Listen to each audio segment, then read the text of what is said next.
I'm 73 years old, and I spent over 5 decades of my life chasing the wrong things. Every morning I wake up and look in the mirror, remembering the countless moments I can never get back. The birthdays I missed, the relationships I let slip away, the life I thought I was building. You might think you're different, that you've got it all figured out, or that there's plenty of time to change course later. I believe that too. But at 73, I see something so clearly now that I wish I could grab you by the shoulders and make you understand. What I learned after 52 years of getting it wrong could save you from waking up one day with a heart full of regret. This isn't about money, success, or any of the things society tells you matter. It's about something far more precious, something that slips through your fingers while you're busy making other plans. The truth I'm about to share with you, I paid for it with half a century of my life. Let me tell you how I learned this lesson the hard way. From the outside, my life looked perfect. I was a successful corporate attorney in Chicago, married to my college sweetheart, with 3 beautiful children and a house in the suburbs. I had the corner office, the luxury car, and the respect of everyone in my field. My colleagues called me the closer because I never lost a case. I was living the American dream, or at least what I thought it was supposed to be. But success came with a price I didn't understand until it was almost too late. Every time I chose the office over family dinner, every time I missed a soccer game for a client meeting, every time I said not now to my children, I was losing something precious and irreplaceable. Time, connection, love. My daughter stopped asking me to attend her recitals. My son learned to ride a bike without me. My wife's smile began to fade. I was so focused on providing the perfect life that I forgot to actually live it. The worst part, I see the same look in young people's eyes today, the same drive to succeed at all costs, the same belief that relationships can wait. You might recognize yourself in this story. Maybe you're making the same choices I did, believing there will always be time to fix things later. But there's something I need to tell you about how this all began. I grew up in a working-class family in Milwaukee. My father worked 2 jobs, coming home late every night with grease-stained hands from the auto shop. My mother cleaned houses during the day and sewed clothes at night to help make ends meet. Their constant message to me was clear. Education was the ticket to a better life. I took that message to heart. While other kids played baseball after school, I studied. When friends went to parties, I worked on college applications. I was determined to make my parents proud, to prove their sacrifices weren't in vain. I graduated valedictorian and earned a full scholarship to Northwestern. The day I got accepted to law school, my father cried for the first time I'd ever seen.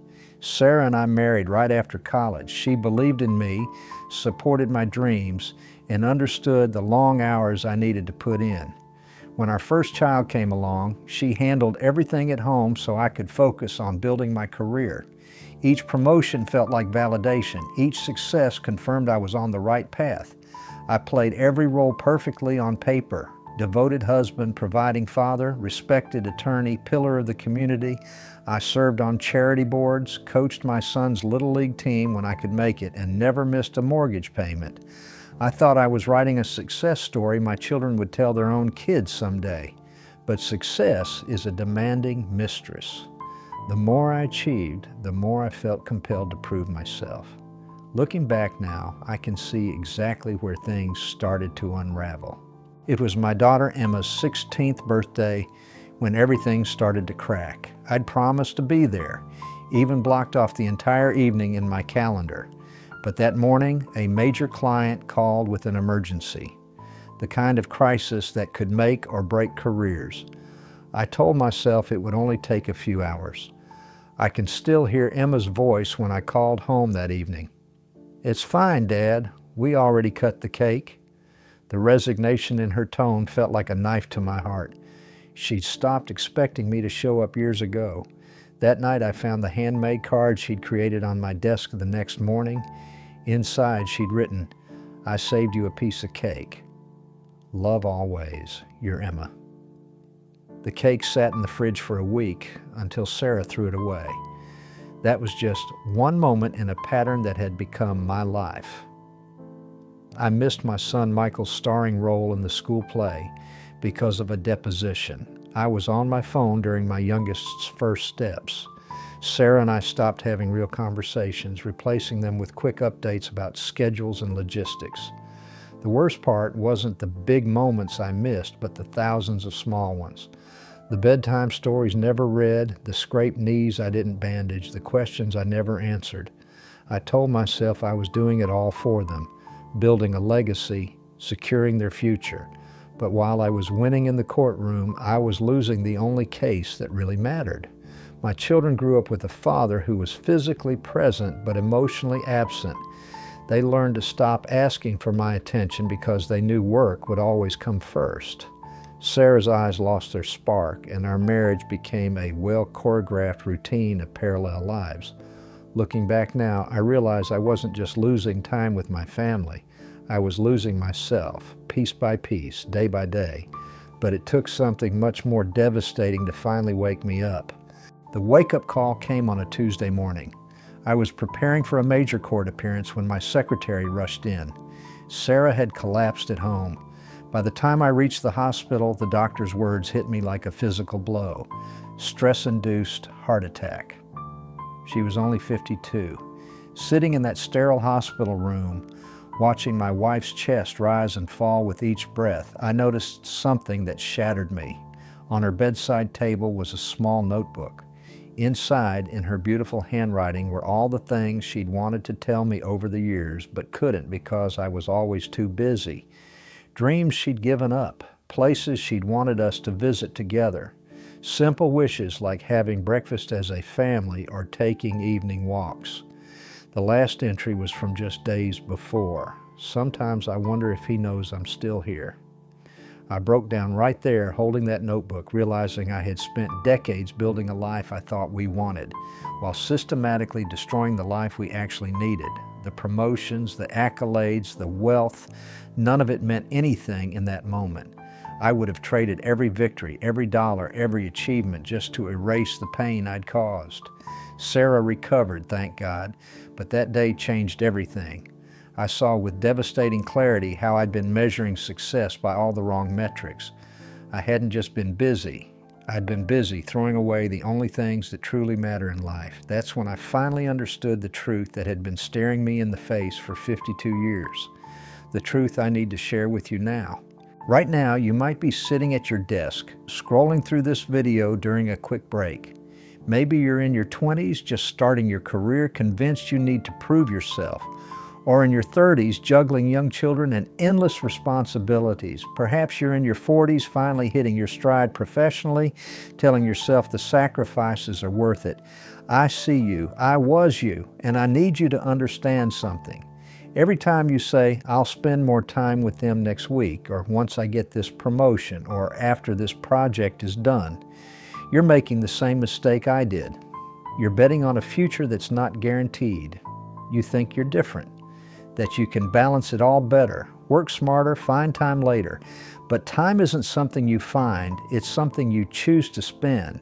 Right now, in this moment, someone in your life is hoping you'll choose them. Your child is waiting for you to look up from your phone. Your partner's wondering if you remember how to just sit and talk. Your parents are getting older, hoping you'll call. The truth that took me 52 years to learn is this: success means nothing if you lose the people you're succeeding for. Let me tell you exactly what you need to do differently. Start with tonight. When you go home, put your phone away. Not on silent, not face down, away. Look into your loved one's eyes when they speak. Listen like their words are the most important thing in the world, because they are. Schedule daily, non-negotiable time with your family. Not when work is done, not if you have time. Make it as unmovable as your most important meeting. 15 minutes of full attention is worth more than hours of distracted presence. Say no to things that don't matter. Say yes to moments that do. Take the vacation, go to the recital, make the breakfast. Pick up the phone and call your parents, not because it's a holiday, but because it's Tuesday. Stop measuring your worth by your work achievements. Start measuring it by the light in your children's eyes when you walk through the door, by the warmth in your partner's smile when you sit down to dinner, by the stories your family tells about you when you're not around. Don't wait for the wake-up call I needed. Don't let your legacy be a stack of closed cases or a corner office. Let me tell you what I've learned about leaving a real legacy. I can't get back the soccer games I missed or the bedtime stories I didn't read. Those moments are gone forever, and that's a weight I'll always carry. But I'm grateful that my wake-up call came while I still had time to change. Sarah and I celebrated our 45th anniversary last month, and this time I was fully present for every moment. My children are adults now with families of their own. It amazes me how much they've taught me about love, forgiveness, and what really matters. Every time my grandchildren run into my arms, every family dinner where stories and laughter flow freely, I'm reminded that it's never too late to choose differently. At 73, I'm still learning, still growing, still trying to be better. These days, my greatest success isn't measured in cases won or deals closed, but in moments shared, in relationships healed, in love given and received. That's why I'm sharing this story with you today, because the legacy I want to leave isn't in my bank account or on my resume. When this video ends, you have a choice to make. You can continue scrolling, file this away as another piece of advice you'll think about someday, or you can stand up right now and change the course of your story. The person you love is waiting for your call. Your child is hoping you'll show up today. Your life is happening right now, not in some distant future when everything is perfect. If my story resonates with you, share it with someone who needs to hear it. But more importantly, share yourself with the people who need you, because one day you'll be my age looking back at your choices, and I want you to feel peace instead of regret. It took me 52 years to learn this lesson. Don't let it take you that long. The time you have is precious, sacred, and finite. Use it for what matters most. Your legacy isn't what you leave behind in your office. It's what you leave behind in people's hearts.